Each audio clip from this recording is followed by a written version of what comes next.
Check this out, y'all. I want to give a big shout out to Proceed with Caution, man. Fire. We're just checking out Proceed with Caution. Two-thirds of the lives. Check out Proceed with Caution. Y'all niggas down here. Make sure y'all check out Proceed with Caution. Proceed with Caution. $$8 You better remember to proceed with caution. What's up? It's your boy Bobby Smurdy, man. We now proceeding with caution. We now watching Proceed with Caution. Oh. What's up, motherfucker? This is your African King of Comedy, Michael Black. Right now, getting Djing with Proceed with Caution. Hey, yo, it's poppin'. It's your girl Cardi B. I gotta check that. Proceed with Caution. Yeah, this your boy Uncle Murder. Proceed with Caution, you heard? Bang. Make sure you check out the Proceed with Caution project. Yeah, we reppin' hardcore. Proceed with Caution. I'm Jerry O'Connell, and you are checking out Proceed with Caution. This is your girl Sophia Body, and I want you to look out for Proceed with Caution. I'm June Ambrose, and make sure you check out Proceed with Caution. Proceed with caution, man. Let's support that. Please proceed with caution. Y'all better motherfucking proceed with caution. Checking out Proceed with caution right now, man. Proceed with caution. You already know what it is.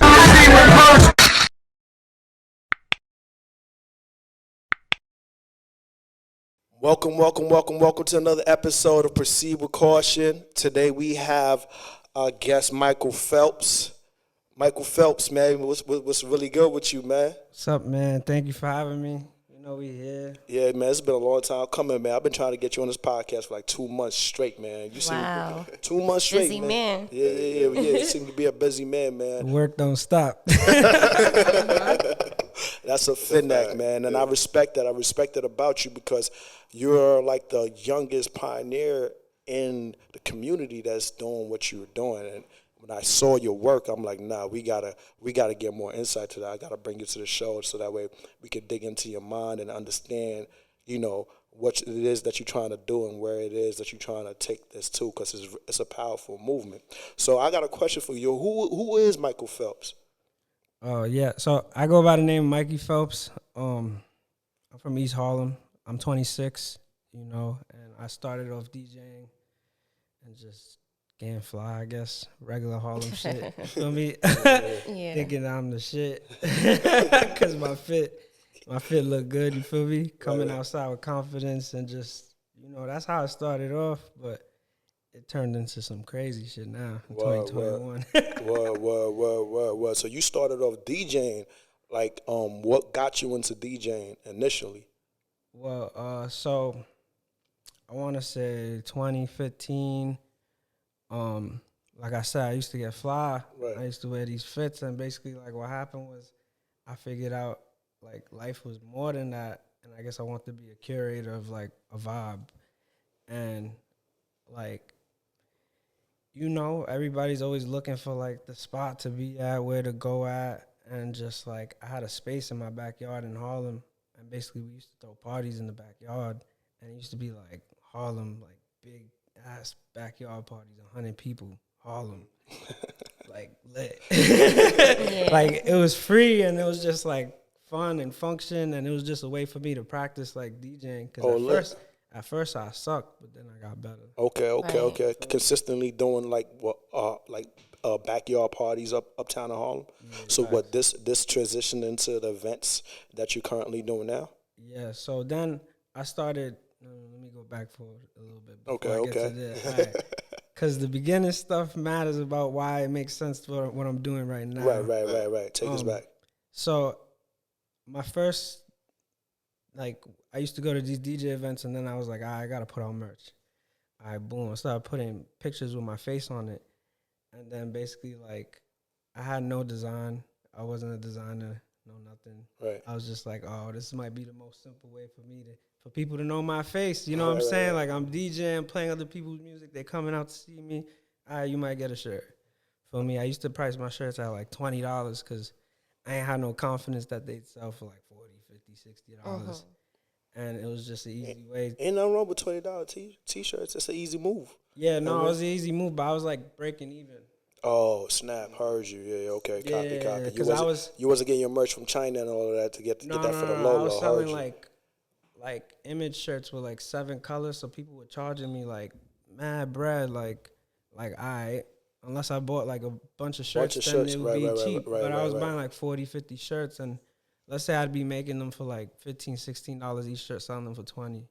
But then at the time, I didn't know, like, you know, the time it takes to do a photo shoot, to pay a photographer, to bring them out, to be on the internet, to be talking about them. That all adds up into like the price. So like I'm losing. Yeah, you're not really seeing a profit at this Yeah, point. I'm losing. So. Putting a lot of energy, but it's a good thing because you got to start it off like for the low, let people feel your energy, and then they, you know what I'm saying, when you smack them with the price, then they fully understand where that shit's coming from because it's going to be a whole vibe all together, you know what I mean? It was definitely good for marketing. Like you said, it was a vibe together because it was like I'm throwing free parties and at-cost shirts. Who else wouldn't want to come? Right.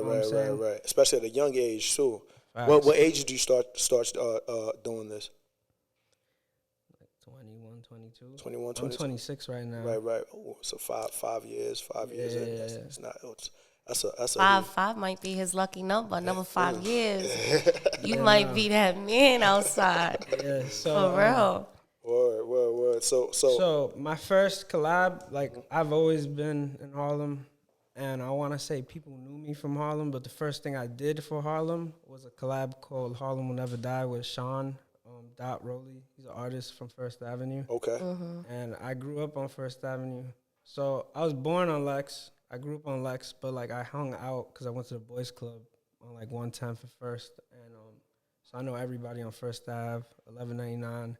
That's like family to me. Right. And basically, I did a collab with one of the artists from that area. That was the first joint. That's my first collab that took off. Oh, okay, copy. And it was called Harlem Will Never Die, and basically it was to signify the gentrification and like, I was like kind of mad that different people are moving into Harlem, and New Harlem. Yeah, New Harlem, and I was pissed because it's like it was something that never was a thing at the time, and it was just like my friends got stabbed on this corner, and y'all walking y'all dog. Like there's nothing going on. Yeah. That makes sense. That makes a lot of sense. Yo, the same areas. I got pulled a gun out on me. I got jumped here, there, and y'all just. So walk us through like your mind, like while planning that. So it was a picture. It was a nostalgic picture of me with this ox from Homage's on 110th and First. If you're from Harlem or like you know about Harlem, we known for chopped cheese, and basically the chopped cheese and the store and the ox, the guy behind the store counter. Like there was a picture of me putting up a middle finger with the ox, and then the back of the shirt said "Harlem Will Never Die," and it was drawn out by the artist Dot. And then basically like, first time we sold out 30 shirts in 30 minutes. And this isn't like, tough. But this isn't like 2000, like, I don't know, like 14, 15. And it was just crazy to like sell something out in 30 minutes. Internet wasn't like really what it is right now. It was still like real life and internet transitioning into what it is now. So that was like crazy for like, you know, your community just to buy all the shirts like this. Right. Would you think gave like the community like the idea to actually support? Because you know we do come from a community that they don't really support off the rip. You feel me? So what do you think was the key ingredient whereby everybody was like, nah, we gotta get them shirts jumping? I think it was definitely the movement. Harlem Will Never Die. It, like I said, it signified with the times. Like, if you wearing a shirt that says Harlem Will Never Die, and you going in the street and you got new people moving into your neighborhood, right. You're like, God damn, this shirt is fire. Like it really signified with the times, and I think it was like one of the best ideas I could ever do. And shout out to Dot. And you know, like, so it went from 30 shirts, 30 minutes. Then it went to restocking shirts. 50 to 100 shirts, then like 50, 60 hoodies. And, you know, like, it was just crazy. So then during that time, it was like the parties that I used to do in my backyard, they turned into celebration parties. So then the parties turned into Halloween in Harlem. Then we had an annual Halloween in Harlem. Then we had a Christmas in Harlem. And then there was an annual Christmas in Harlem. And all those shows got shut down, like back-to-back, costumes, people trying to get in. House party, crazy madness. We went to the venue. Yeah, everybody waiting outside, calling me. And then it's just like, from there, that's when I started getting booked to DJ, because it was like each party I did, 5-6 people booked me after that. Right, because the music you were spinning was valid, and they needed that energy and that statement. But what do you think? Because you did mention the gentrification that's going on in Harlem. You think from then until now, has it been a positive impact that we've had, like with the gentrification that's going on in Harlem? Gentrification in Harlem, I don't think it's done anything but raise rent prices, but. I mean, you don't think the crime kind of went down too as well? And we got a Starbucks and new place like a WeWorks. We got WeWorks all the baby 126 new place to create shit and shit like that. I think crime went down, but I think it was because of the indictments, not because of the gentrification. They indicted everybody before they started moving the white folks. Before the gentrification, It was a lot of they usually like to do that. I ain't gonna hold you. They shut down one of my favorite strip clubs up in the Bronx. Even Mount Vernon was famous for that one strip club, and they don't even got that. Yeah. Nah, before they start moving in, they love to shut down. Yeah, on the east side we had Sapitos, and then that shit got shut down too. Right. Yeah, it did. And then it opened back up, and then they wound up shutting it down again due to violence, overcrowded. I don't know.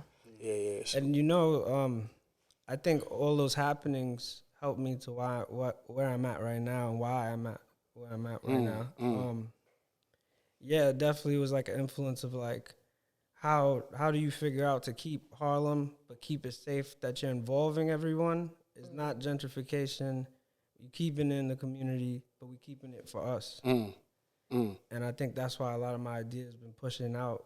That's super dope, because you came up with a lot of creative events. Like I was trying to figure out like what made you come up with the event like what No Pants Day. You gotta. Oh yeah. So honestly, No Pants Day is an inspiration to me too. It's not my event. It's not my event, but it's definitely inspiration because I think there's these people called Improv Everywhere. Okay. And basically, I used to see videos of everybody in no pants. Well, honestly, wait, let me go back. Like, what you mean by like no pants, like shorts or like so, no trunks? like they in their trunks so running around. Yeah, this is a funny story. So Turning up. Back in the day, in my little like kiddish days, where like I didn't really know what I wanted to be or what was going on. I was in high school. I used to my friend took me to church called Love Fellowship Tabernacle. So I'm going to Brooklyn and I'm going to this Baptist church, and like it's because like I thought that going to this church was better than like whatever the fuck I was doing, like staying out late, not going home and shit. Right. And then my boy's like, "Yo, just come to church." He's like, "They got breakfast and girls there." I'm like, fuck the Holy Ghost. Fuck the Holy Ghost, nigga. We got breakfast and girls, baby. It's a church, the new club. I remember running away from home one night, and I thought the best thing to do to balance out me doing bad and good was to go to church. Right. So I'm in church, but my mom don't know where I'm at. I'm in church, and I'm in Brooklyn, and I'm just like, oh, it's cool here because nobody knows who I am. They can't judge me, and they're here for a better, higher reason. Right. And, it was like I got there, and it was like 1-2 girls, but it wasn't about the girls. It was more about, like, I felt cool. I was, like, the only light-skinned brother in there, and it was like everybody was like turning to your neighbor and everybody's dancing and clapping, and then like the fans on, the TV's there. I did have breakfast, and I just met a couple people, and it was just like cool just to meet people. Wait, what church was this? Love Fellowship Tabernacle. Okay, copy. LFTs. So LFTs. Have you been back there since? I haven't, but I want to say the couple times I did go, like, taught me a lot because I'm not very religious, but like I always talk about what, like, believing in God and just going to church, like the values it has and how it transitions and what it should carry in your everyday life. Mm-hmm. So like I take that and I take that serious because I take community serious. Walk us through that. Walk us through that as far as like, the values of God and taking those values seriously. What exactly you mean by that when you say that? So yeah, like coming into one house, sharing, everybody saying like, hey, I have an open bedroom for someone in the church that needs an open bedroom. Or, hey, everybody, let's go on this like step trip together because it's just a weekend holiday for us to just do something better than just standing around and singing. let's make it a little different or better. Okay. Like, So let's switch church kind of even added on to your church. influence of, giving back and doing things for the community and all that. Definitely. And the only reason I want to say this that it was hard for me to believe in like church and God when I was growing up was because my grandma used to take me to like a Spanish church and I didn't speak Spanish. So it was a little confusing. I'm not saying I'm against God or church. It's just it was hard to get into it. Understand. Yeah, that's all I'm saying. I feel, you know what's so crazy? One time I was seeing this girl up in the Heights, and I usually try to consistently go to church. So it's like if I'm in the Heights, I'm gonna pop in the closest church. I think they got. Closest church was 155th and Broadway, and I just popped in there. I think it was a Spanish night, and it was a different vibe. You know what I'm saying? But the communion was still the communion, and the Jesus juice was definitely the Jesus juice. You know what I'm saying? So yeah, we definitely. Nah, time out. So why is Spanish church different? I never been. No, Baptist church is the best. That's all I gotta say. It's like they party. Like I mean, party. like it's like it's more of like a celebration. Like it's like a more uplifting than actually just preaching. Like I went to Catholic church. It's just very old tradition. It's consistent with and Baptist too. Baptist is lit though. I'm not gonna hold I don't like it. We were dancing, singing. Like, I don't like it. Maybe having food after. My grandma, I'm in the crowd getting like eating food. Like it made me want to go to church. Like that's a fact. For me, I was really saying like I was a proud member of the church. I was hyped and excited to like be a part of like this Brooklyn church, and I'm from Harlem. That's dope. Wait, hold on. So like, you know how like when you first get to a church, you have to introduce yourself. So how did you introduce yourself?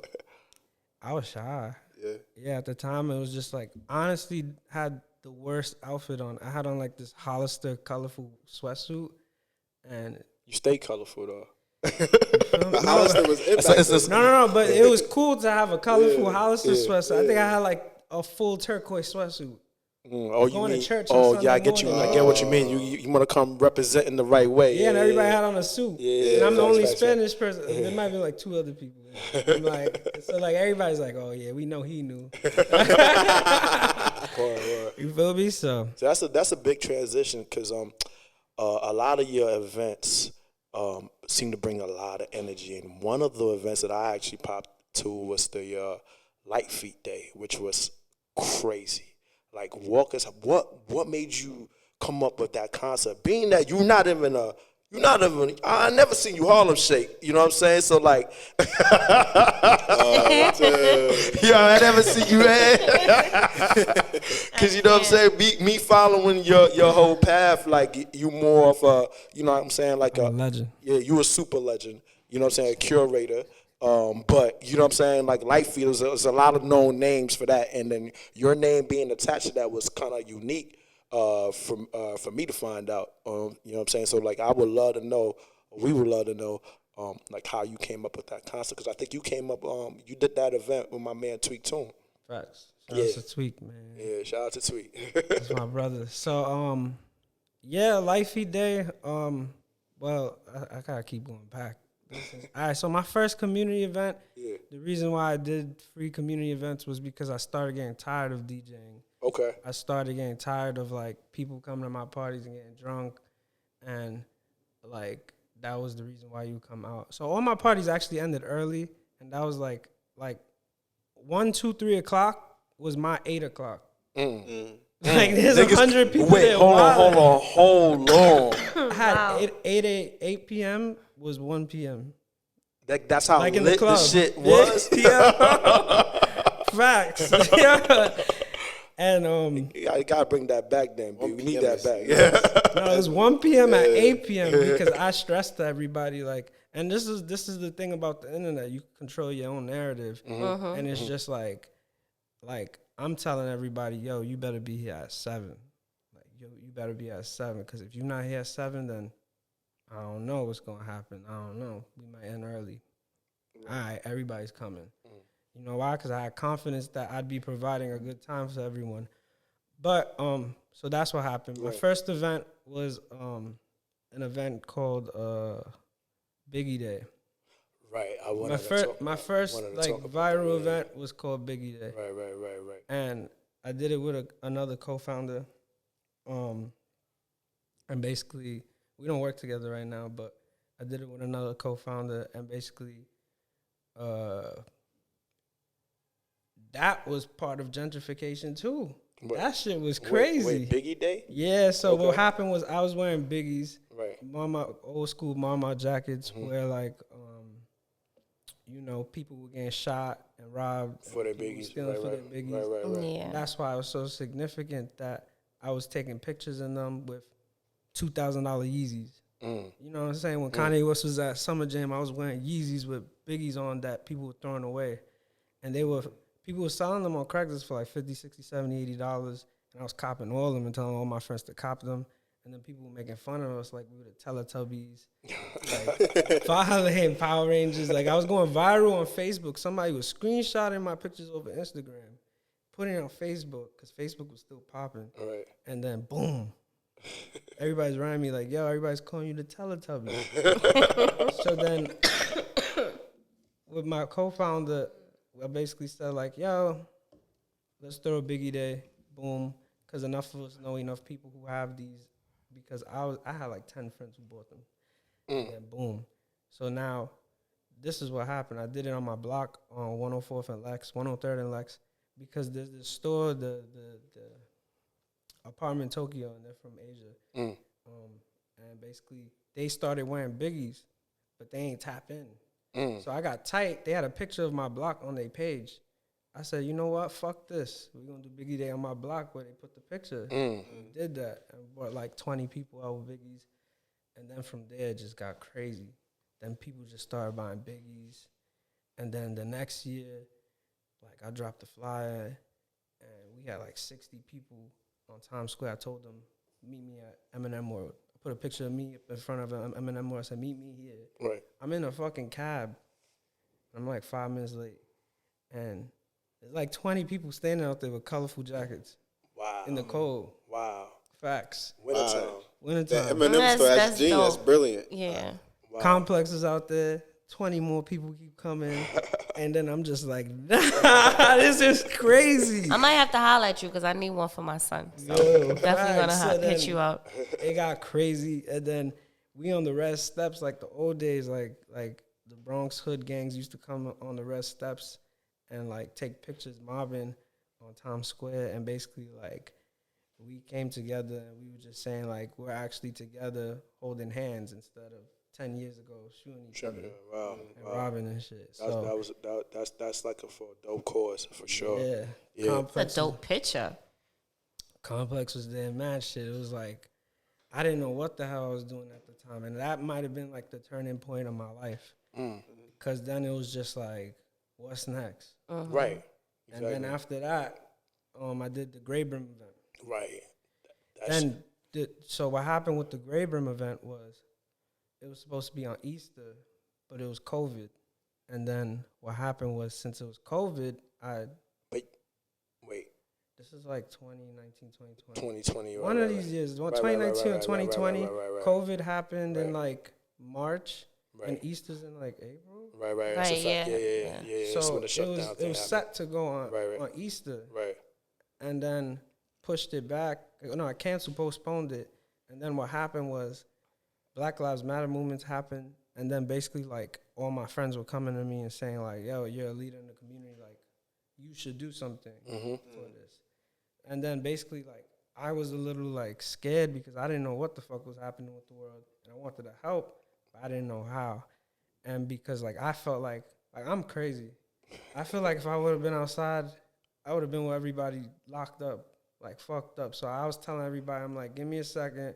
I'm gonna try to figure out something so we could do this smart. You know what's so crazy? Speaking about the Black Lives Matter riots and all of that was happening during the shutdown, was like nobody actually took away or destroyed those fucking traffic fucking cameras, bro. They destroyed everything else, but they never destroyed the fucking traffic fucking cameras. I never understood. I'm like, yo, the joints that keep taking our bread. Yeah. What you mean? You throwing rocks everywhere like that's the joint.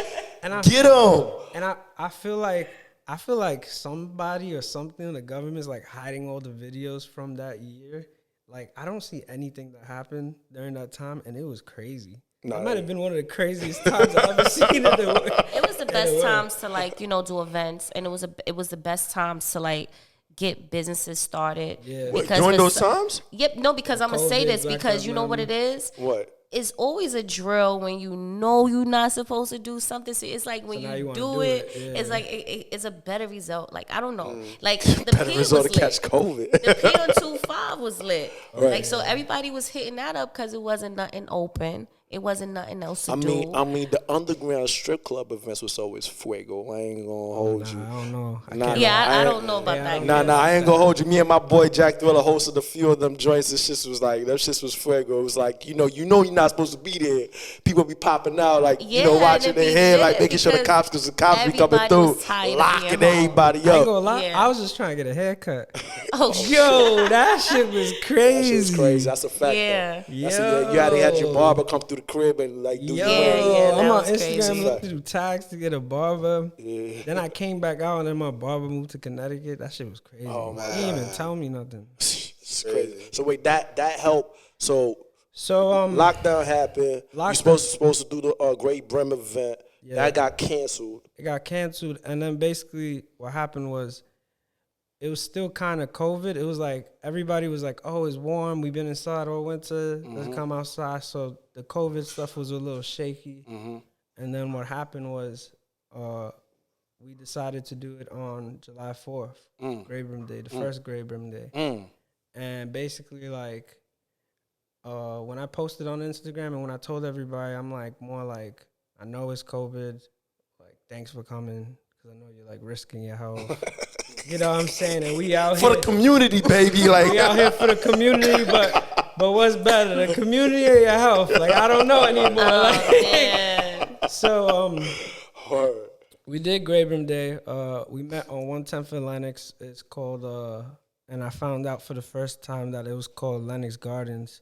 And I never knew that 110th and Lenox was like a famous it had a famous name for it. And like skateboarders, like famous skateboarders, and just everybody in the world knew about Lenox Gardens. But if you go there today, it just looked like Crackhead Central. And I feel like that was important to inform people and educate that the little corner you walk by every day is actually like a legendary space in Harlem. Like, and I thought that was cool too. So the meetup was on 110th and Lenox. Originally, we was going to Pegasus, a hat store, on 109th and 3rd, where everybody used to buy their hats in Harlem, and we were gonna light candles there. But what happened? What was the significance of the candles?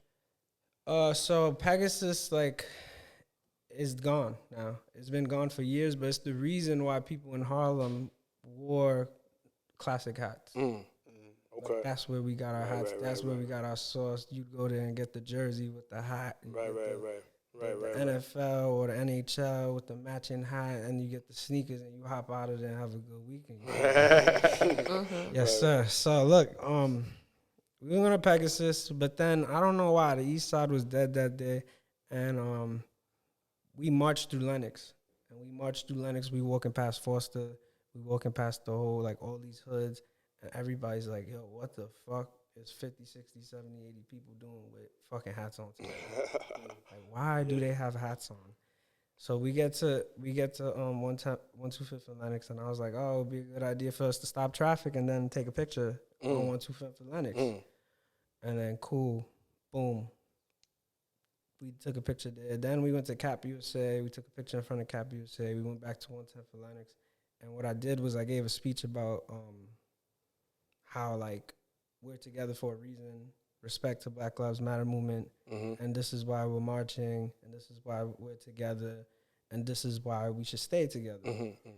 So I gave a speech. I posted on Instagram 3-4 days after it happened, and bro, that shit was crazy.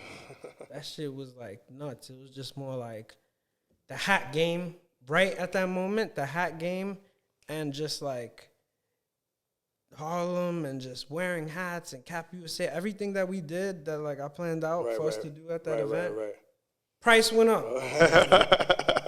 Yesterday's price is not today's price. It was crazy, bro. Wait, but after you did that particular event, because I know you speak about Cap USA, you ended up doing some sort of collaboration with them too as well. So, and this is around the time I'm doing this for the love and for the free, 99, 100%. Right. No, I'm lying, not 99%, 150% for the love. But this is when things start getting tricky. Then companies started making a lot of money. Then you see how the Marmot jackets, I brought them back. Right. Marmot wasn't releasing jackets at this time; they were discontinued. Marmot decided to come back. Mid that summer, right after that, Hat Club and Cap USA stocks went up. Everybody started buying fucking hats and tag going in the store like, oh, I got a hat. I bought it from Cap USA. Right. I got a hat. I got it from Hat Club. So now hats was like $30, $25. Right. Bro, hats is like $45, $55, $60. All my friends is in Cap USA tagging it. They only had 7,000 followers. You go on Cap USA, they got 100K. Stocks really went up. Stocks went up. Everybody went up. You feel me? Yeah, but walk us through like down the line, cause all right. Great Room Day happened. What happened next? Then middle of the summer after that, Mama reached out to us, and a complex article came out about how like Biggie Day and how like I was the co-founder and this is what I did. And then basically like it was like a setup for like companies to take credit for like us and what we made hot. But at the time, I didn't know. I was more like short-term young kid, just like, oh, shit, Mama wants to fuck with me. Now they writing back. Mind you, they been who I was. All right, listen to this. This is crazy. This is crazy. Yeah. How you reaching out to them for months and years, and you going on Google trying to figure out who you should reach out to because you want to do it the proper way. Right. You find their name on Google, and their whole team is following you already. Oh, wow. Shit. What? And they never reached out until then? That's crazy. So how'd you find out? No, how'd you find out? Bro, I'm on Google. I'm on their LinkedIn, finding their name. I'm putting it in Google, and they're following me already. Yeah. That's fucking fire. It's not fire. No, that's still fire because it was cool at the time. They paying attention to the culture, but they wasn't really reaching out till they really felt like probably the opportunity was there for them to do something about it. You know what I'm saying? So they finally reached out. Yeah, they reached out. I'm on Zoom calls with them. Lit. The whole team. Yeah, I'm on Zoom calls with the marketing manager and the brand manager. Okay. And they run like a umbrella company called Newell's Brand Co. And basically like the same company that runs Marmot runs Elmer's Glue, Sharpie, right? Wow. Coleman, right? Like all these household products and items. And then I'm just like, oh shit, I'm in a different league, like crazy. And I'm just like, nah, this is different. So then, you know, I wrote a proposal to them. They gave me a layout of like what they want to do, and like they didn't really give me any leadway of like any like creative direction or just like they just telling you paid or promotional fees. It just got bad. It was just more like free clothes and then ignore you. Like, damn, not fucking with you no more. Damn, facts. They left you out to dry. Facts. Damn. So what's next then? If that's the case, because you know, I know you transitioned that into creating your own shit now. You know what I'm saying? Well, this is last year. All right, so that happened. This is last year. This is recent. Yeah. Yeah. So this is last year, and then I did a Pele Day in between that. So that was summertime. I said, oh, and this summertime I went viral for dancing in the pool with the Pele. And that shit just went on everybody. Like I didn't even post it. It was screen recorded from somebody's Instagram story. And then when I woke up in the morning, my boy Loso was like, yo, can I post this? And I was like, what you mean can't post this? I didn't know anybody had the video. Right. Somebody was like this. I'm on Twitter and everybody is tagging me. And when I woke up at 7 in the morning, like, we knew this was you. They're like, you're the only person who would do some stupid shit like this. And everybody's tagging like, this person gotta be from the Bronx. And I'm just like, everybody's like, I got like this defense team, and they're like, oh no, that's Mikey, he's from Harlem. And then I'm just like, nah, I'm going viral. Like, people putting me as their profile image. Celebrities got me as their profile image, acting like they're me. So every time somebody's posting the video, and my defense team's like, tag Mikey Phelps, that's Mikey Phelps. Right. Yo, these videos is getting 1 million views. Oh, wow. This is on Panic Room, Bronx Antics, New York, when all these pages are like hundreds of thousands of followers. It's BizKid. Fucking every page. Wow. Every page. Wow. And I was just getting light in the pool with a Pele. So the Pele ended up reaching out to you too as well? So Pele is discontinued too right now. Copy. So what happened was I decided to throw Pele Day on Halloween. And decided to do Pele Day on Halloween, and brought out like 20 people, and we were in Polo Grounds. We were supposed to do it in Rucker Park, and we did it in Polo Grounds. We took some pictures in like a party bus and like a chicken spot, and it was cool, like just to see like the back of the jackets, rhinestones, and it was just dope, you know. Right. And then that's what happened from there.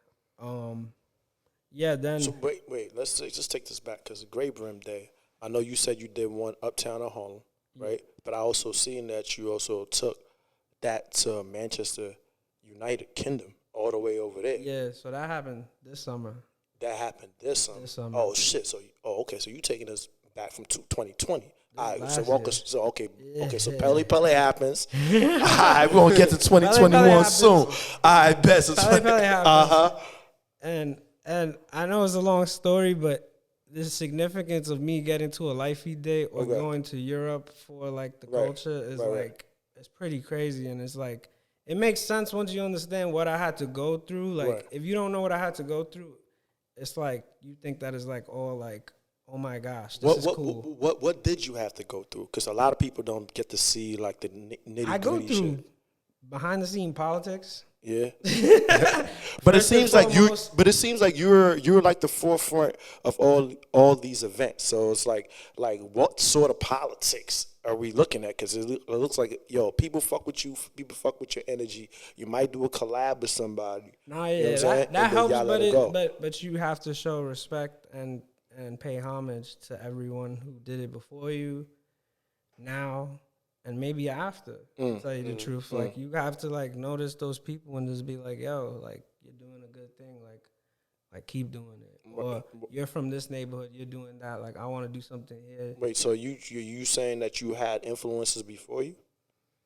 I definitely did. Like people who were like idols or mentors, not for what I'm doing right now though. Right. I kind of took pieces of what they were doing, so that this didn't work for them, this happened to them, right? And this is why I'm doing this. Okay, so who exactly were these people, and what things did you see in their work that you were like, you know what? Let me take that right there. Tell you the truth, these are people from afar. Nobody like. And this is the sad part. And this is why I do what I do, because basically there's nobody there. Like when you're from the hood, like there's nobody there that is doing what you want to do, and is willing to be like, yo, let me take you there. Right. You feel me? We don't have that. I mean, it's changing now. It's kind of like ice breaking. This the problem with the culture. The state of the culture right now. We say stuff, but we don't do stuff. And then we don't do it for the right things when we do it. And then the people who are doing it can't upkeep it because they don't know how to balance money, fame, and making a decision, or toxicity, love, and respect. They can't do it. Right. You know what I'm saying? Right. And this is why, I'm here today, but let me get back to the Pele part. The Pele part, then I'm going to go there. So. It was getting deep, though. You was getting deep with that. Like, that shit kind of touched my heart. Like, wait, hold on. It's true. So you saying, what it is that you saying is that ain't no real person that was out there, like, took you underneath the wing, be like, yo, this is how we going to do it. And, like, sort of, like, show you how to go about what it is that you're doing currently for the community, for you to be exactly where you were at today. Facts. There's nobody in the streets right now who say, yo, bro, like you doing the wrong thing, or I saw you doing what I was doing back then, and maybe this might be a better option. Or you moving too fast, you showing all your cards, or you doing this for no reason. So you just winging it out here. Winging it. And then my old heads is winging it too. They still winging it. Yes, how you 30-something, 40-something years old still winging it? Yeah. It's for the love, that's for the passion, and it's for a better cause. So that's how it comes. So, like, you know what I mean? yeah, so like, mind you this, I'm 24, 25, dealing with a Cap USA, a Hat Club, and a Marmont, and a New World Brands Code. And mind you this, I was never a model. I was never like, I never had no brand sponsorship, no nothing. And now I'm going from, just modeling for your homie's brand to like bringing back one of the biggest brands in New York to the hood back. 3 brands. Like, that's crazy.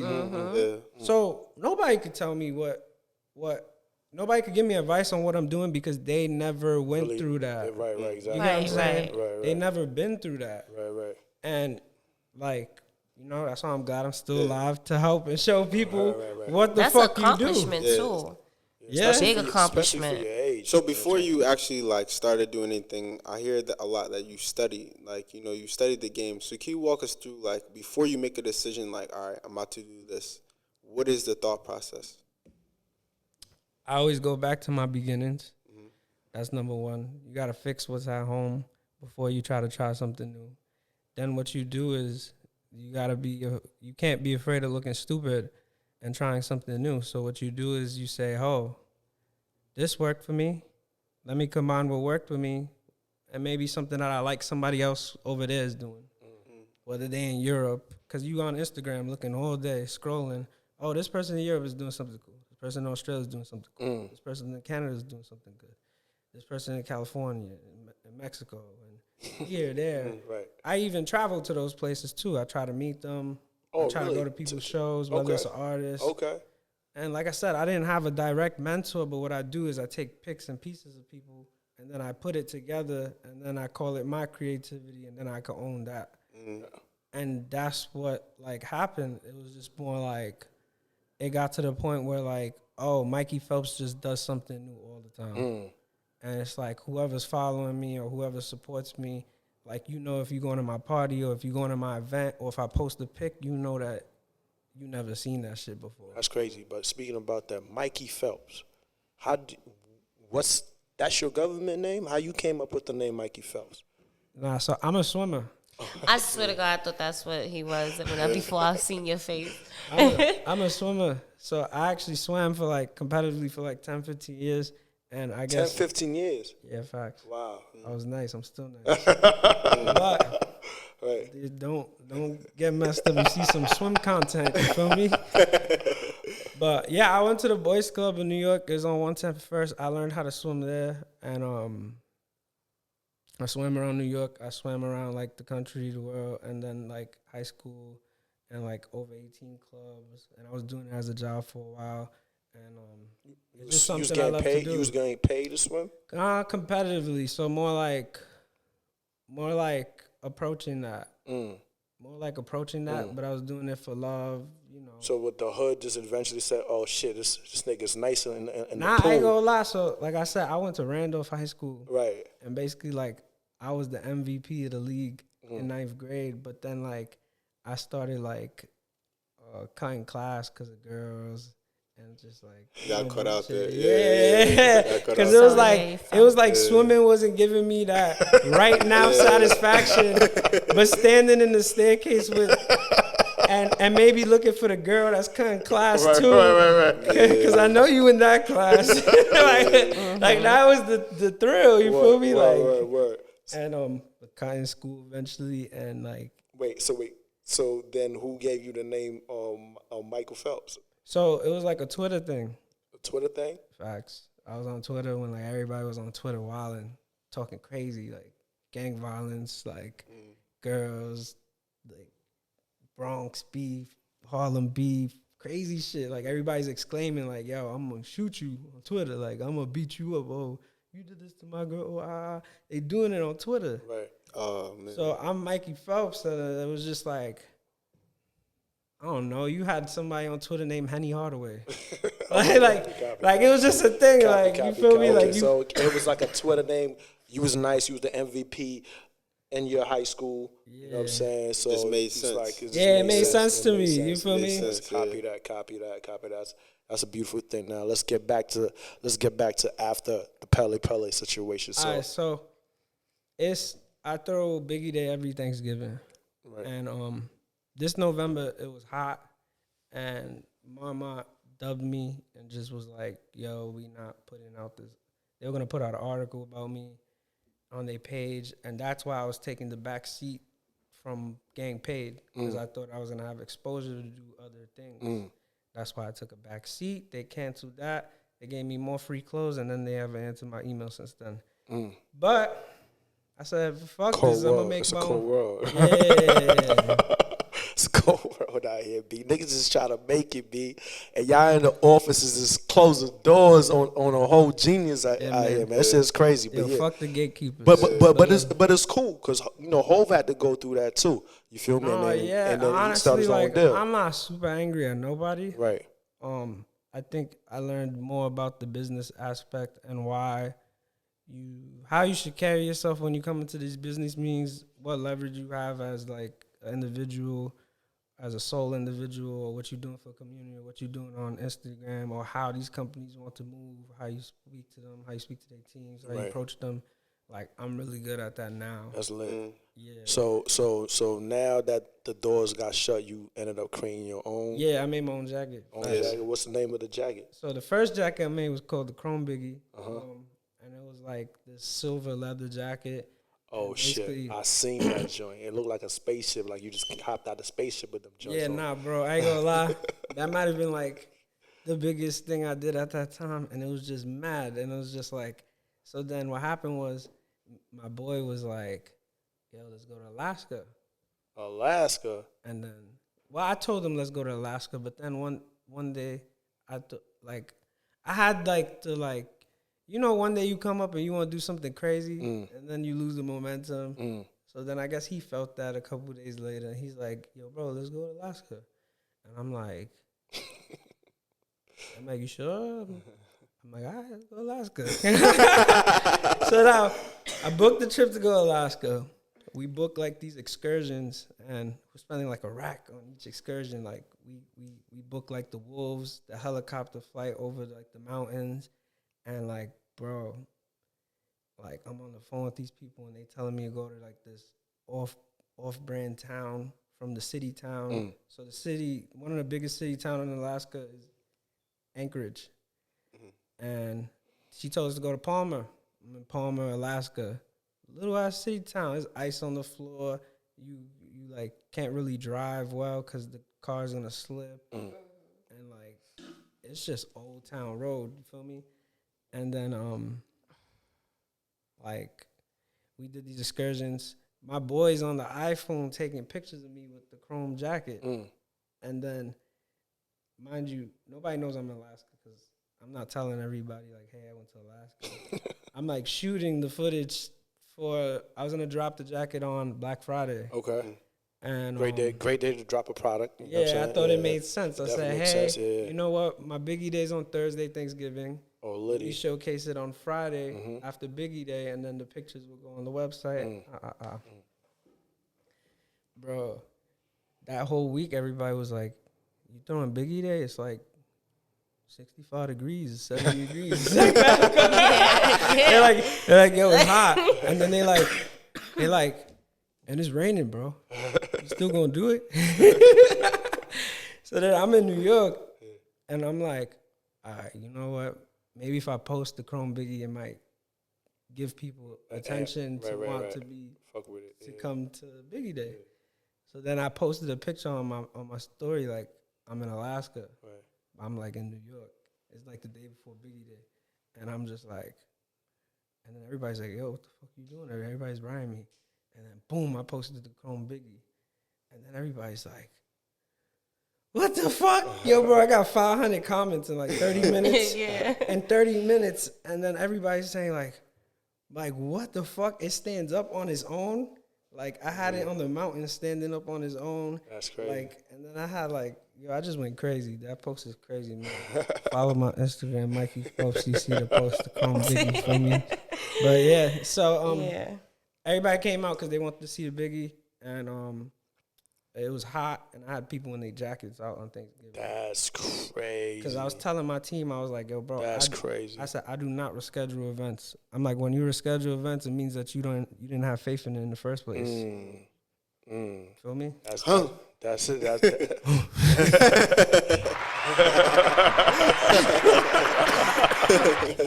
This nigga Michael Phelps loves that board. B word. But that's super dope. And then now I know you had just dropped something recently to go with the Yankees and all of that. So Max, we ain't there yet. All right, so boom. Yeah. All right, Biggie there. Then, all right, May happened. It was still COVID. Like the world is like, oh, COVID's away, COVID's back. COVID's away, COVID's back. Right. Take these tests, take this vaccine. Right. Take these tests, take this vaccine. I don't know. Take mask off. I don't know what. Yeah. So then fucked up. I was like, all right, y'all. And then this is what happened. I want to say this. From January to May, I became a little bit crazy. Because anytime anybody would talk to me, it would be about a Biggie, a Pele, or a hat. Or how these companies making mad money. And everybody's calling my line, and I'm like, bro, I don't make these coats. I don't make these, I don't make them. It's just something I did on a creative tip. Right. And now everybody's making mad money off of it. People probably made $500,000 off me last year. All the companies that made Biggie, they probably made $500,000. All I got was free clothes. So that helped motivate you into creating this new jacket that you got going on right now. I took a break. I took a 4 or 5 month break. Okay. And because I was just going insane. I wanted to be happy, but I also wanted to be creative. But I always wanted people to understand that this is me and this is that. Gotcha. So I can't keep coming outside condoning companies and this is what I was saying. I was doing all this out for the love, but then it just became crazy toxic energy, money. I'm not getting it. Too many people messaging me, calling me. It's hard for me to post because when I post, I get too many messages. I didn't know how to handle it. I didn't have a team. I had no manager, no nothing. Nobody telling Mikey, yo, you should do this, that, and the third. I took a break. I was like, nah, I'm out. I'm out the game. And my birthday came around, and I was like, all right, it's time. I said, all right, it's time. So I was in talks with Capella, and they needed help with some things, and I said, yo, bro, I'll be the creative director because, I'm from Harlem, and it'd be cool to start, getting some people from Harlem to take pictures and your hats and do some, more Right. Because I think they did a whole collaboration with somebody else before you eventually got in there, right? With Capella USA? Well, so I work with Capella right now to a certain extent, but, we're in the process of just, globally, Putting it together, doing it for but Harlem, also doing it for for the culture. Yeah. Gotcha. So I don't work for Capella, but I'm an extension of it right now. Right. You know what I'm saying? That's the home team. Right. So I announced that I was gonna become the creative director of Capella on my birthday, and I did this whole hat project, and it was crazy, and yeah. And then everybody was like, "Oh, Mikey came back from the dead. What happened to Mikey?" Right. So then I took hats to a next level, and then after that I was like, yo, let me go back to DJing. I was like, there's no parties or nothing going on. And then I threw the biggest party in Soho, and we shut down the city, and I had these big artists, upcoming artists named 27 Deli, Cash Cobain, Haza Irv, right. Kirk Knight was there, my boy David Webb. But yeah, just a lot of official people from the city, names that I got just worked with. Even Bloody Osiris was there, my boy Ken Rebel. But just people in the industry that I worked with that just have to do with fashion and music. Right. And it's just everybody was like, oh shit. What was the name of the event? So it was a Mikey Phelps event, Mikey Phelps and friends, and it was a Uno party. Oh, copy. I was using I remember seeing that flyer. I remember. So what I was doing was instead of promoting bottle packages and drinks, you guys can come play games and listen to music. And bro, everyone that I ever worked with in these past couple months, because I was on a tour. I was going from ATL, Arizona, California while I was gone. I was in Philly with Junebug and Spam Got 'em, and Tweek, and like I was just on this like tour, but I wasn't on Instagram, and I'm just working with everybody behind the scenes, and like, you know, it felt good that like the one project that I'm doing in person, everybody in the city pulled up. That's fire. And mind you, this is like the biggest directors, the biggest models, the biggest artists in the city, right? The biggest hosts, the biggest DJs. They all there for me, right? And we in Soho, and like, I'm just like, damn. But I'm not like damn. I think the people were like damn, and then they realized that you're paying homage because, like I said, you're doing a lot of good things for the community. But I definitely want you to, because it seems like you trying to take us from how it first started to where you're at now. You know what I'm saying? You're not trying to miss a beat. But I need to understand. So let me tell you what happened. Yeah. My birthday raised creativity levels like on high. Like, and you probably understand this if you look at my Instagram. Like, my creativity levels when I took that break were just like, oh, this me. Like, this your shit, but this me. Right. Like, fuck everything else. That's what you need, too. Yeah, this your shit.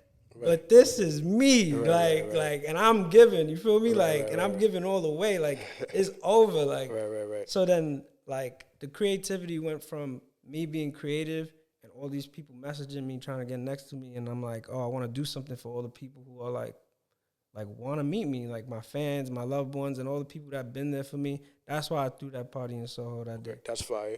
Then it was more like, oh, shit, Mikey Phelps throws these crazy-ass events, all these people come in. And then the next thing was that I wanted to promote me and Tweek's relationship. Like, that was my brother. Right. I've been in the studio for the last 2 months with all these artists, with Tweek, and I wanted to show people that, like, hey, this is how you could work together. Not be fighting everybody and not be arguing about who's this and who's the best and this and that and that and the third. So I got booked for Juneteenth. We do this big barbecue cookout in Harlem. Right. Because it was crazy. You ended up actually doing, because, you know, just for our audience to understand, that the event that he actually did with Tweek Tune ended up being Light Feed Day, which we tried to touch upon earlier. Yeah. And you was actually doing that at the same time as you was doing Juneteenth. Yeah, so this is what I was telling you about before we got to this interview. Right. So Juneteenth, there was 2 big events. It was Light Feed Day early in the morning, like midday, and then there was the Juneteenth cookout. And basically both of the events were to like highlight how, like, you know, black culture and Harlem culture and dancing culture comes together and why we should be together on this day. And then it was crazy because the week leading up to it, I think it became a federal holiday. Yeah, right. So it was like the government saying like, oh, because last year during the Black Lives Matter movements, it was more like... It was more like my internet thing. Yeah, it was a little... Yeah. It was kind of like different because not a lot of people knew what Juneteenth meant. Right. And then basically like... Speaking about that, what does Juneteenth mean? Yeah, so Juneteenth is the American Black Independence Day, when Americans and black people just became free in America. And, you know, different people take that. They take that and, like, it's a different meaning to different people. Right. So I don't want to say exactly what it means. It is, but like that's like the basic foundation. It's good to have a whole day to celebrate something that, you know, we can always remember, even though it should be every day. Right? It should be every day, but there's a day for it. Right. If you don't know, it's Juneteenth. And I want to say in New York, we really highlighted it a lot. Right. I'm from the West Side, so we get lit. Like, that whole little week is like, you know what I'm saying? We try to celebrate it like that whole week, but it's definitely a vibe on that day. Right. You know, it's like you free, like you feel free to do anything. We violating. We violating the streets with bottles. You know what I'm saying? We smoking in people's face. Yeah. It's definitely a vibe. Yeah, but what was even crazier was me actually experiencing that whole Light Feed Day at the Cotton Club. And also, you know, later on, because you had everybody there. You ain't just had Tweek there. You had Had legends. Yeah, you had legends there. You had Capella Gray was there. Facts. Right, Capella Gray was there. He performed, and they was going crazy on this record. This is before he even shot the video. You had Hype Girl there. Facts. Hype Girl. Yeah. You had a few they came and supported. My boy you know what I'm Kid saying? The Wiz came out. Well, Kid The Wiz was there, and it was a All Star, Lucky Luck. Word. Shout out to everybody. Smooth. Word. And they came and showed a lot of love. And like I said, we went out and did the Juneteenth with 27 Deli. Facts. And that whole barbecue was also crazy, but it was kind of significant to me because it's like, I know you a Spanish homie. You like the only Spanish homie in the whole black community. Like, you know what I'm saying? Curating that whole event. How do you feel about that? Like I said, I feel like both events was just signifying like people in New York can work together. Right. And this is like the upcoming group, and we're here to stay. We're here to keep improving. We could do it together. Right. Like, there's no more insecurities, and these are the people I'm going to do it with. Like, I'm secure being around. Like, Deli's my brother. Mm-hmm. You know what I'm saying? Tweek is my brother. Mm. And it's crazy because, to tell you the truth, like, some of them, like, I haven't known my whole life. But you can feel the respect and creativity when we come together. I feel you. You know what's so crazy that you say? That's how I felt when I first met Iris. I met Iris. It was a crazy day in Harlem, crazy night in Harlem. My man, Wavy Forever, shout out to Wavy. And Iris just pulls up. The way they meet, the conversation that they have, I don't want to go into too much details. But Iris' personality was like, you could feel the frequency. I'm like, nah, B, I gotta bring her and see let the world see her and see her frequency. Cause like it just felt like a lot of creativity was happening within that moment. So I kind of get what you're saying when you say that. But you don't know nobody, because I barely know Iris. Let me say something about Life Day real quick. So I'm not a Life dancer, but I curate events, and like I said, I DJ. And Tweek is a Life dancer, producer, and just like overall great person. Right. Signed to A$AP Ferg. Signed to A$AP Ferg and his label, and he produced a lot of songs for Lil TJ and a whole bunch of artists that like everyone listens to. Right. But yeah, so like that event was basically like, it was basically to show how can anybody work with anybody. Like so you feel that like now that everyone's working with everybody, it's like the spark of the next Harlem Renaissance. Yeah, right now. I think definitely after COVID, it was like, hey, here's the new gen. Mm-hmm. Like, these are the people you should be looking out for, and this is why, and boom. Like, it's all out there. Like, the cards is all out there, and it's, like, up to us to just, like, be like, boom. This is what we're doing with our town. Because, honestly, these last couple weeks and these last couple months been like, oh, people in the world is doing cool stuff, and we're watching, but it's like, what we doing for our community? And every day there's something in the news, and it's just, like... depressing. It's depressing because sometimes it derives from us and what we're doing or what we wore or like how we talk, and it's just like, like what are we gonna do about it? And then sometimes you look at your OGs, you look at your 30, 40 something years, your big brother, your dad, your uncle, but they don't know what to do because they were never in that position to hold like the leadership and responsibility of how our people are going to move forward in this area, that area, what they're going to talk like, how they're going to talk like, how they treat women, how they dress in the morning. Like, right, we like lost souls out here. Nah, real talk, because it's like it's no real leadership in the people that are on. I mean, I can't understand because they did put a few people on, and a couple of people fucked that whole shit up. So like, they're preserving their energy right now. So it's kind of hard to actually get them to trust somebody new that they're meeting, to actually like help curate their ideas and what they're trying to do. But that's where the new generation comes in. And after COVID, you know what I'm saying, I'm pretty sure a lot of people done smarten up to understand, like, you know what I'm saying, doing collaborations and linking up with cool people to help elevate the culture is very necessary. Yeah. You know what I mean? Honestly, these events were so cool because it's like, all right, my photographer, my videographer's at the event, and I don't feel no type of way that they're working with someone else. Or that person over there. Wait, why would you? Or a friend. Why would people feel that way? Let me tell you why. That's what's going on right now, though. Like people not me, Right. but people get mad and act a certain way that, oh, you dress like me. Oh, why are you on my block? Oh, why are you talking to my girl? Why are you I on mean, Instagram? the girl part. Hold on now. No. Hold the fuck on. I mean, not flirting, but even just around. Like, why you like my girl? What you doing around my girl, nigga? Yeah, What you doing? But this is my thing. Right. When you don't got your priorities right, you shouldn't be worried about some little bullshit. Like, and you ain't even brush your teeth in the morning. Like, well, that's there's what some it bullshit is. going on they right don't now. got nothing to worry about. And people are worried about the wrong things. And there's a lot of it out there. And this is the thing. As leaders, we're supposed to show to change that narrative so that people understand that, like I said, I'm secure about what I do. Right. But I can also, like, that can come out of me. Right. Whether it's the way I talk or the way I act, the way I move, the way I dress. And I feel like as an influencer, like, it's a good thing. Right. You know what I'm Yeah, saying? Some that's people your influence aura. as a bad thing, but this is my thing. My aura is gonna, like, basically, Dictate.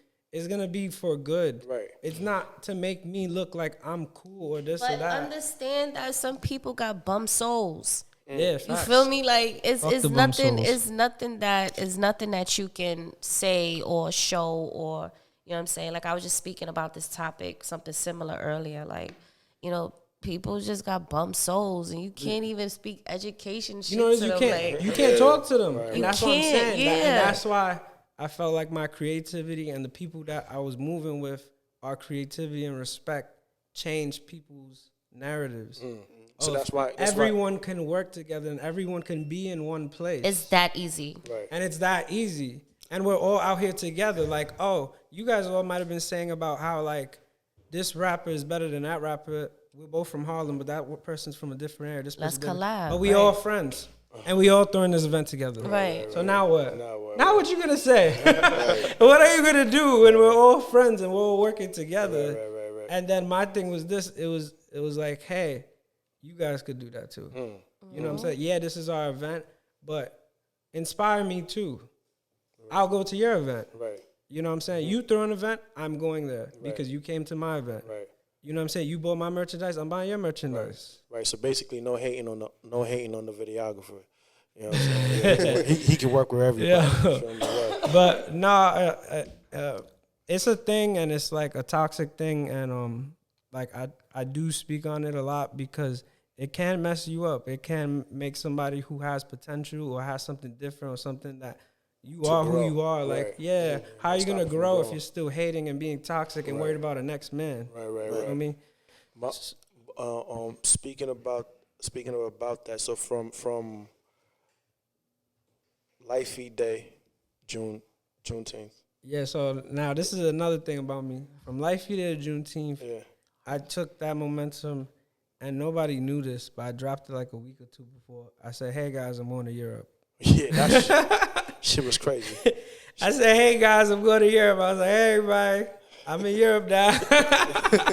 How was Europe? But I was only in Europe for like a day or two. And was that your first time in Europe? Nah, I go to Europe every year. But this was my first time on some like viral business, like really like some world changing shit. Like everything, all my ideas just kept getting like bigger.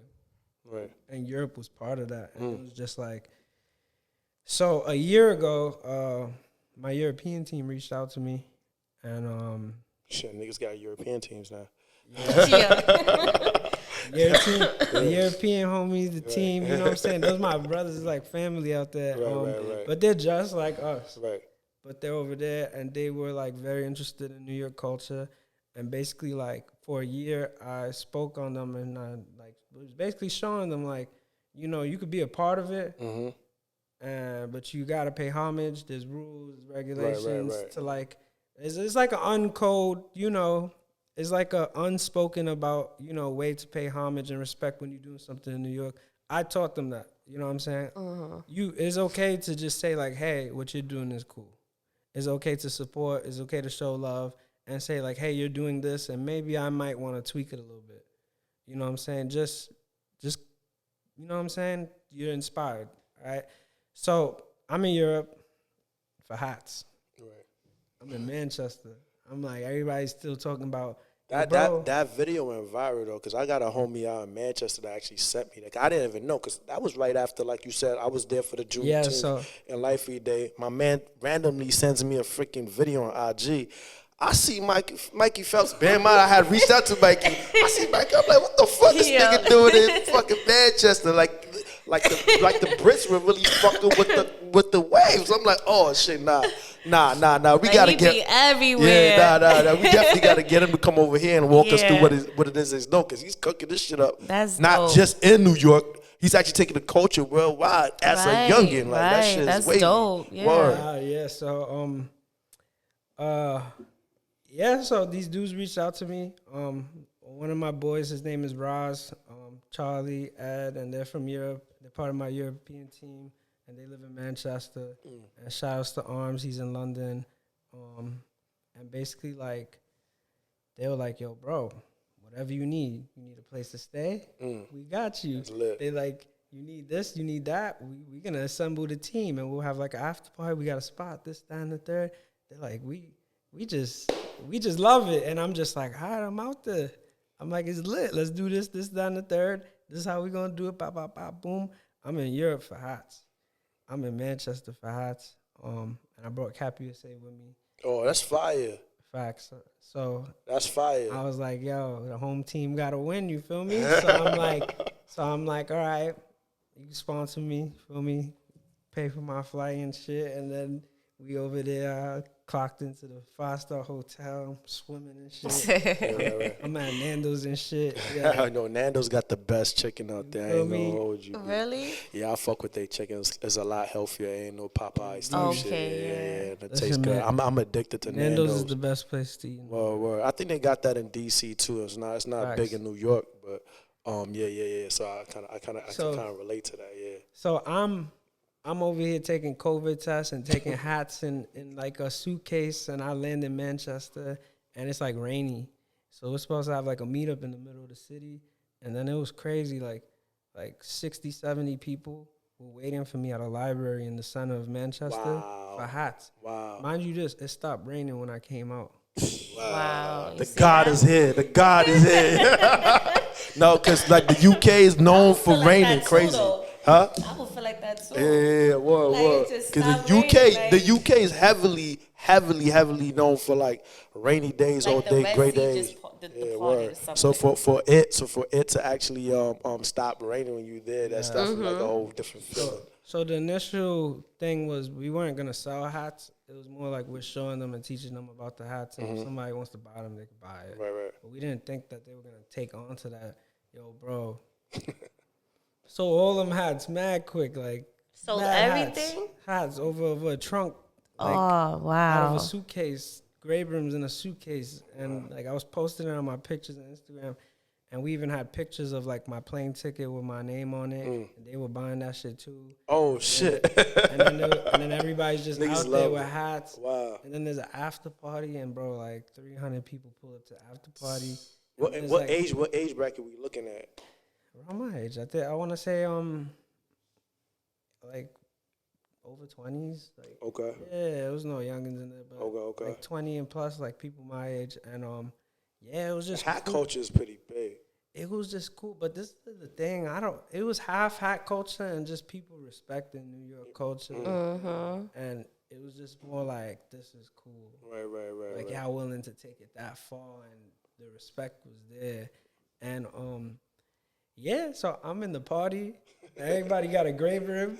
I'm like DJing, and I'm in the party with the gray rim. People got my shirt on. They got the gray rim with the shirt, and everybody's like lit. And then like it was just crazy because it's like people just like me, but in Europe. Wow. Like oh, you're like this person or that person. One of my friends, like you run a clothing brand, but you do this, you do that. Right. You DJ, you produce, you're an artist. And like I'm like, God damn, like this is just like right, New York. New York, but it's talking British accent. You look different with a different face. Like you're like my boy from here and there. And I'm like, oh, British with a lot of hip hop in them. Yeah, so it was different, bro. It was different. It was a different experience. So then I'm posting the flyer for the Gray Brim Day in New York, And then, like, I hopped off the plane. And I'm promoting the event while I'm on the plane paying for Wi-Fi. And then, like, I didn't even get there on time. Like, there was, like, 100 to 200 people there before I even got there. Wait, the event in New York? In New York. Oh, wow. And I'm So you promoting ran it back. off the phone Oh, on my that's gangster. Facts. Straight off the plane. Straight off the plane. This nigga's doing legendary shit. Shit crazy, man. Yo, off the plane. I'm like, yo, bro, I need It might have you been here. that church you went to, B. Whatever church you went to downtown. In Brooklyn, man, they got that. They definitely got that Jesus juice over there, B. Word. Word. So, you get to Harlem? You land in Harlem? I landed in Harlem, and it was called the Grey Brim Cookout, and I didn't know it was going to be that big. I didn't even know the Europe one was going to be that big. I didn't know Juneteenth was going to be that big. I didn't know Life Day was going to be that big. I didn't even know the Soul shit was going to be that big. All of this stuff was, like, crazy. Word. So, being that you having this sort of energy around the city and, you know, possibly around the world, you know what I'm saying? I'm pretty sure it has allowed you to sort of like get into a lot of collaborations. 'Cause I did see you had something going on with Stickies. I did see you did some of Aviani's. You know, walk us through that. Like, talk us through how these collaborations come about. Like, Yeah, so I want to say the Aviani collab was one of the first ones. Well, Stickies, I've been supporting Stickies since they first came about in New York. I fuck with Stickies. The reason why I fuck with Stickies is because they got a budget and just a team just for, like, creative direction and marketing.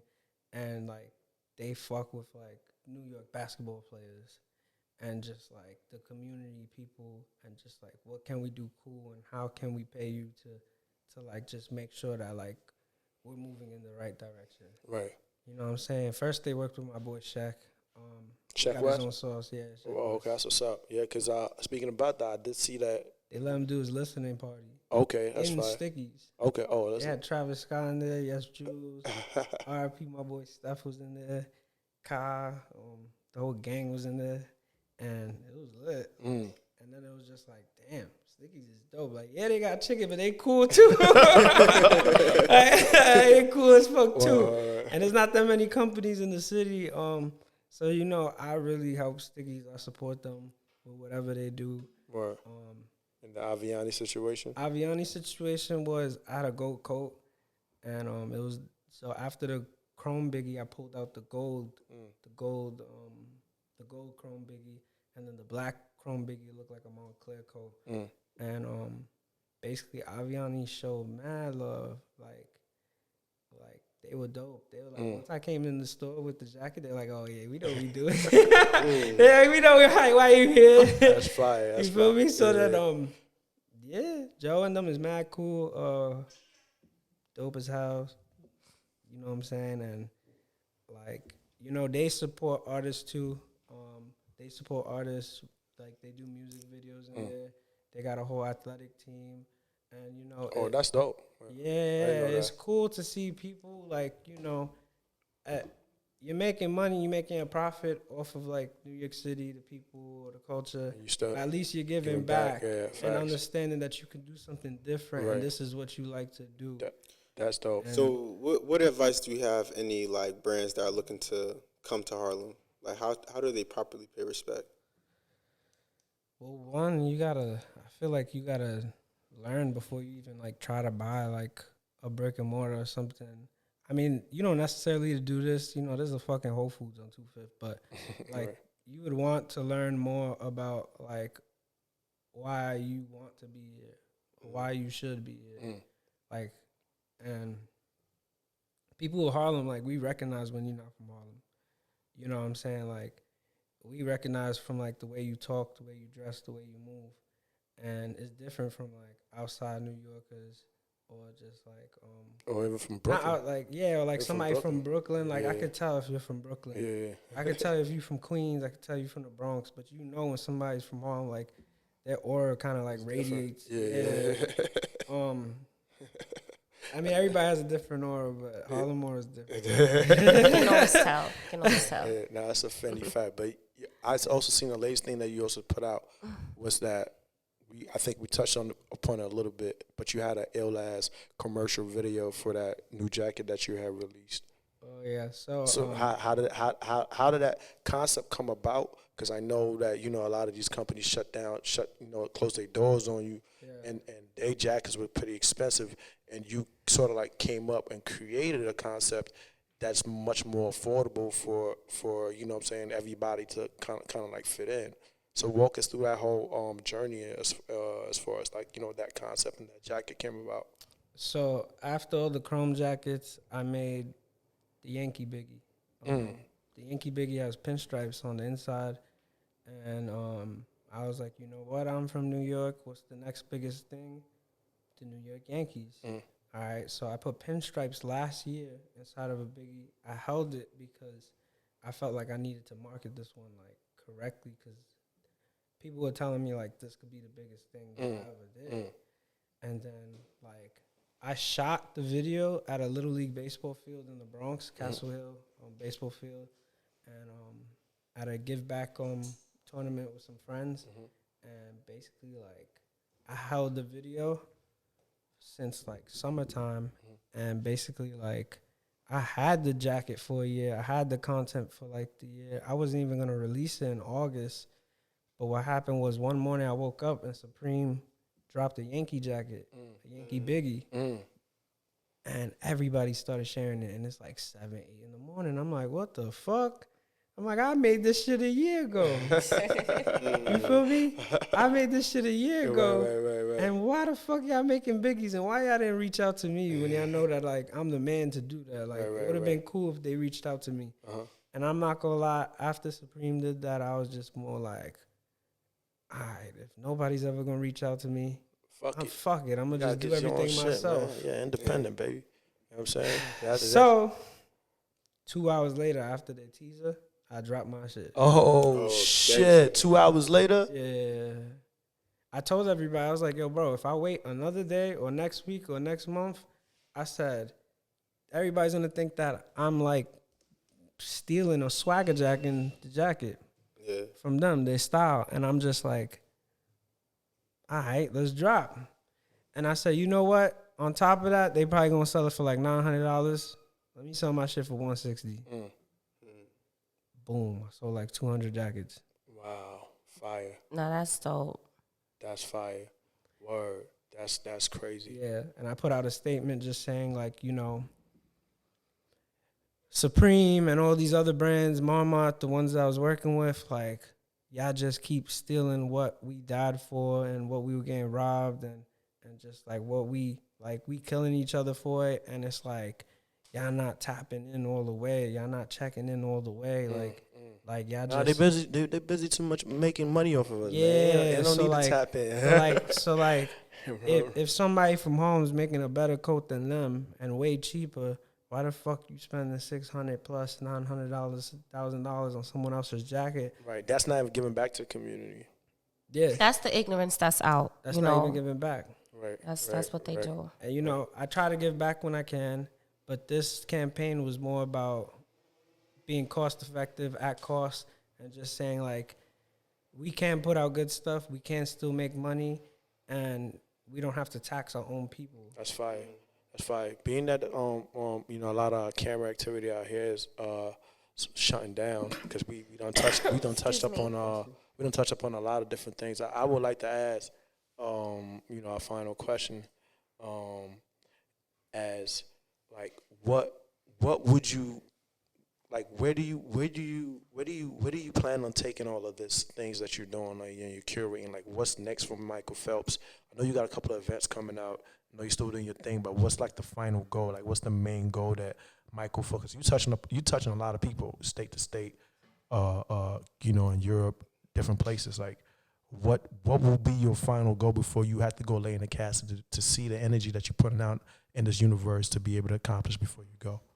Yeah, so I figured out that with these events that they're bigger than me.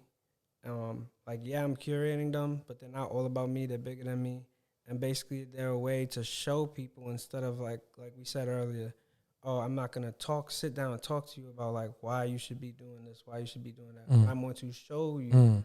Now, I feel like the clothing is a way to like go around the toxicity. So basically I found a way to say like, hey, I might not like you, or I always thought you didn't like me, but now we're together because we like the same thing. And now it gives you a chance to be like, hey, I love you. Because you love that too. You know what I'm saying? Now, I don't even need to say anything, and the person don't even need to say anything, because now we're in the same place for the same reason. Right. And, like, basically I feel like I, like, abolished toxicity from, like, a quick second. And then now I'm able to take that and move it to somewhere else. Now, what's happening now is that every day there's, like, a company saying, like, oh, we're going to do this. We're going to do that. We're going to do this. We're going to do that. There's someone coming in Harlem saying, we're going to do this or do that. Or someone in New York City. These community events show people that we're taking a different stand from just talking shit on the internet. Right. It's more like we're doing something about it. And we're doing it together. Right. So even though, like, I'm bringing people together, whatever the mass majority of what my people think or what they believe in, we're going to believe in it together. That's dope. That's fire. I know that you said it was going to be the last question, but one more cool thing that I realized within your journey was that the fact that you actually had started, like, when you first started making merch, one of the main people to support your joint was Dave East and Sheck West. How were you able to tap into that market and get them to support you? So like I said, I'm from the East Side, and I hang out around 1199. A lot of people from 1199 First Ave, and I met a lot of good people. And, like, Sheck was one of them, and Dave East was one of them, and my boy Levon, he's from First, and he helped manage, or just helped day-to-day manage when Wayno was managing Dave East. So they met each other because of that, and then he sent over my hoodie and my jacket, and then Dave East wore it in the video. And this is a couple years back. Right. I know it's early in your Sheck's like my brother, and like, his story was crazy. You know what I'm saying? Being like a dark-skinned brother from Foster Projects, being signed to Kanye West and Travis Scott, like, that's mad. Yeah, and Africa, actually. He's played in France. Facts. Yeah. But, I mean, I had Mo Bamba like a year before it came out, but it was just because our friend groups, like, I'm outside, and our friend groups, like I said, like, you see how I said there's a new generation then? Right. There was another generation that I was building up with too back then, and one of them was, like, Yoshi, Steph, Caliente, and just, like, a couple older heads now. But, like, that was the music scene back then. And it was a couple years back. And it was just, like, it was cool at the time to see Sheck talking about, like, oh, this is my friend and I'm making a song about it. And the shit is just going viral. Like, even Chippy's my boy. Oh, yeah, Chippy's hilarious, man. Yeah, I used to follow him on the gram. Chippy's my boy. And it's, like, you know, it's cool to see how, like, music, community, and just things that you never thought was going to happen really come together. Like, when you come outside every day and just think that, like, and you're just free and secure, it's just like, boom, anything can happen. Anything else you guys would like to ask Mikey Phelps? No. Nah? Mikey, is there anything else you would like to love our audience to know? One love. No. Yeah. But definitely do check out his events. Mikey's definitely doing some great things in the community. Yeah, for sure. And for that reason, we wanted to make sure that we gave you your flowers on our show. We don't have any real flowers to give you, but this episode is definitely sponsored by the Bakery in New York, which is also an independent clothing line. You can catch them up in Harlem, on Amsterdam, and also on Lace and Loafers. So hold on, let me just grab this joint real quick. You know what I'm saying?